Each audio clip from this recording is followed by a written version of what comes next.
what we have planned for today is quick welcome from my side, and then we'll go into the exciting stuff. The Danish Precision Health Initiative, the DELPHI study, which just recently launched at the University of Copenhagen, one of the world's largest studies with wearables, with consumer wearables over a very long period of time.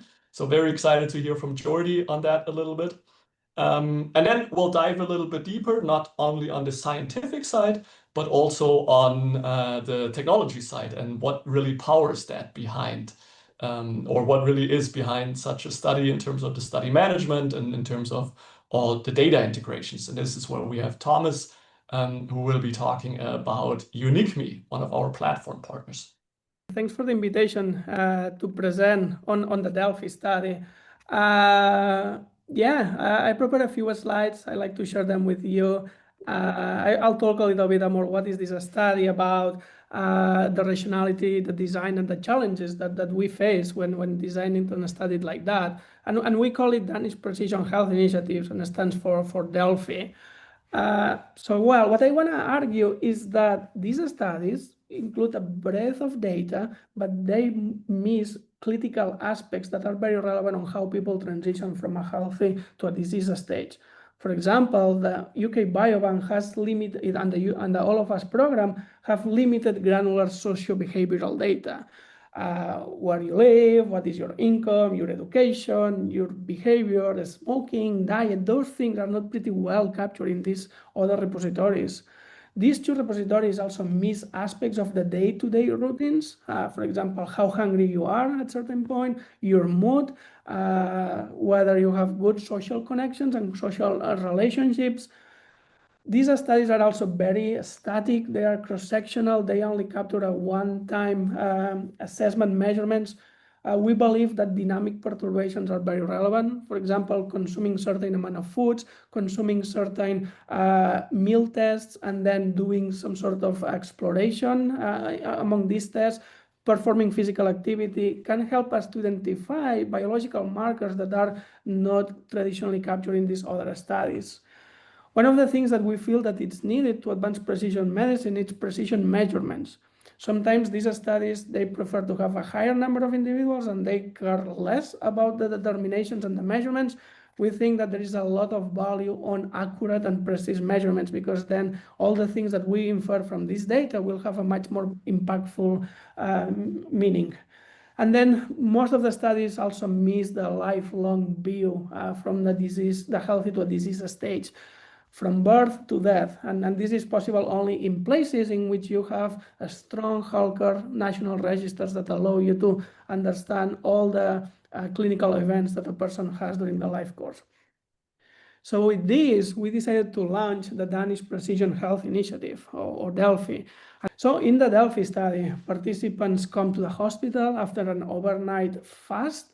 They go through a specific anthropometric measurements, a DEXA, body composition, a blood test, and then we spend 1 hour with them, putting them some wearables and giving them instructions for all the things that they will need to do for the next 2 weeks. And a central element of this session is the mobile phone application that we have specifically designed for the study. This mobile phone application, it's like a notebook on everything that they have to do. They have a timeline, they have all the tasks, we can send reminders, we can communicate with the participants. So this is a very central element in our study.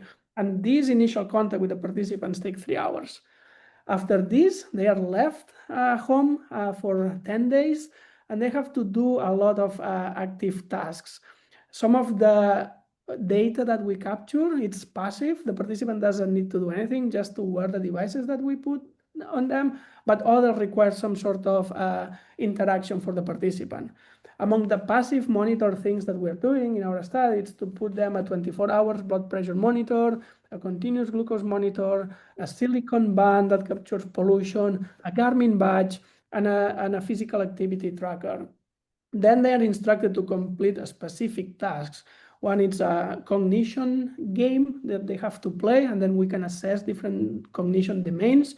We ask them to do dynamic tests. So we provide them 2 meals. One is an oral glucose tolerance test. The other one is a meal mix tolerance test.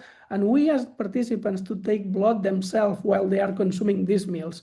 not just only when they are consuming these meals, but after 30 minutes later, 2 hours later, 4 hours later, with a device that enables the remote collection of blood. We ask them to collect biospecimens, urine, stool. They have to record everything that they eat, and they have to fill specific questionnaires. And everything is integrated in this mobile phone application that I just mentioned. After these 10 days, they are invited again to the hospital, and then is where we do the deep clinical measurement profiling. As you can see here, there are 16 procedures. Participants go one after another, and we can measure many things related to their cardiovascular health, liver health, adipose tissue, dynamic testing like muscle strength, cardiorespiratory fitness, and many other things. The idea is not just do this at once. So what I just explained it would be like the baseline assessment. And our plan is to follow the participant for the next 25 years to come. And then we will have these repeated assessments every 2 or 4 years, depending on the participants. And then we will follow the participants through online surveys. So some technological developments, and this is my last slide. We see DELPHI, when we started with DELPHI, this was like an iceberg for us. The most easiest thing was to pick the phenotypes that we wanted to assess. We wanted to assess blood pressure, we wanted to assess liver fat, but then it becomes clear that the technological challenges that we needed for this study were massive. We were able to overcome some of these challenges and come with a creative solutions thanks to the collaboration with Unikk. I mentioned the mobile phone application. It's a central element on our study, and what it keeps the participants know what they have to do and what allows the communication with the participants. We had to invent different data flows for all the wearables and all the devices that people use. We had to design a web page that enables the recruitment and the public dissemination of the study. We have a solution for invitation to participate in the study through a very particular system in Denmark that it's the digital post, in which you only get relevant information in this post. We develop a lot of clinical data capture app solutions to make sure that there were not errors with the reporting and of the data collection. So everything goes to our internal database in a pretty automatic way, in which minimal or little input from the test leaders. So in Denmark, we have a strong legal and ethical regulation through GDPR. All our solutions and technical capabilities needed to be GDPR compliant. And then we had this view that the study will not only happen at the University of Copenhagen, and we will need to expand and scale. So all the elements that we develop has this scalability in mind. And the most important, this is a almost autonomous data capture, fully digital study, and it's designed with the participant in mind. We are aware that people are follow on their daily routines, and what we wanted to do from the very beginning is to facilitate things, to make sure that the participants can be compliant and can be comfortable with the study, and this is the as less invasive as we can.